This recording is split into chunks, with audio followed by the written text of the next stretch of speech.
there you are growing up in this family where nobody's in show business. Yeah. All this stuff is funneling into you. Mm-hmm. When do you start to think to yourself, wait a minute, maybe I could do this? I needed a little bit of freedom.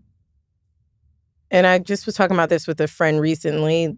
It felt like coming out, saying I wanted to go into comedy. Right. It was. I felt like I was hiding this really, really dirty secret. And I didn't want to acknowledge it. Like I didn't, even when I was 10 and watching Conan, I was like, it was more than just being entertained. It was like, this is fulfilling me in a way that is deeper than what my sisters understand. Mm-hmm. And that is really unique. Or when you're watching the same movies as other kids, but you're honed in on the specific comedy part. Like everybody else was watching some of the cartoons and stuff.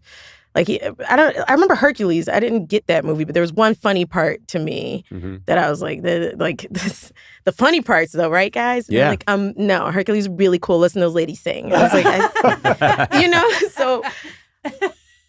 And then in college, because I went to art school, which let my freak flag fly a little bit. Mm-hmm. That's when I really got into it. And there was also just a comedy renaissance while I was in high school. It was when all the Apatow films were coming out. Yep.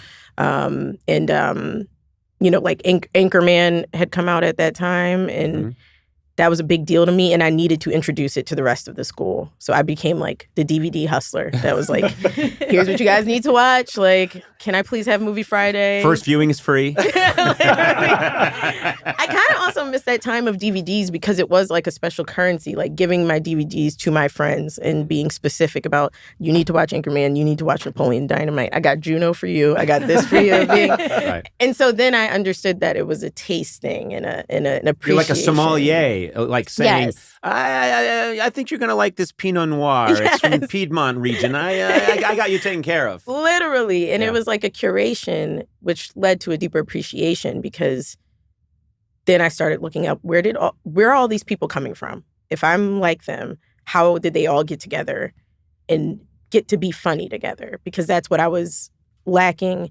I made my classmates laugh, but I was like, I'm not a clown, so I don't want to make you guys laugh in that way.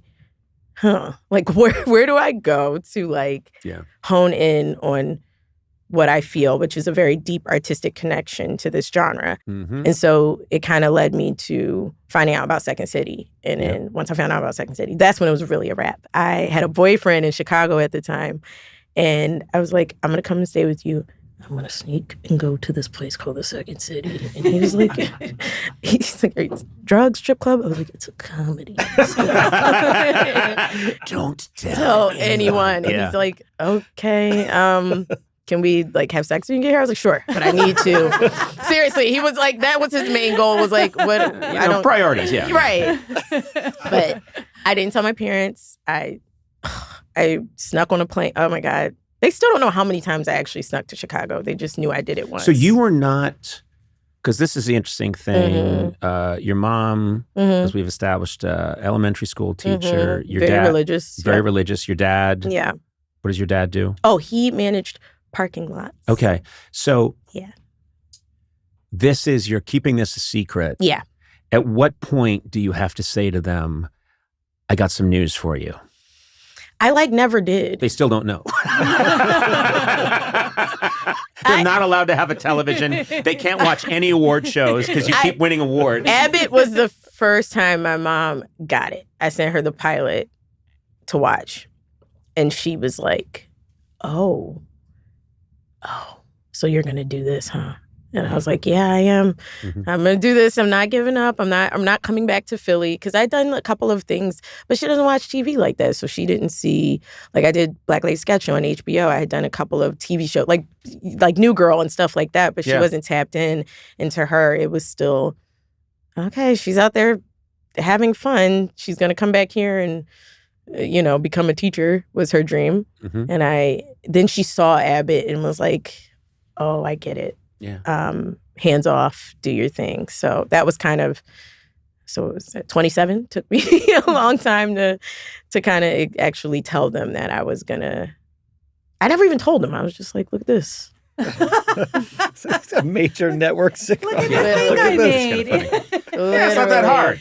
You just write and create and star in a show, and it wins every award it can possibly win. That's what happens to everybody. Was the importance of like network TV to me, because I was doing everything else in the shadows. Like I had written for an Adult Swim show, voiced on an adult. Like that didn't mean anything to my mom and dad. What about all the stuff you did, social media, all that? Didn't click mean with anything. Them. Yeah.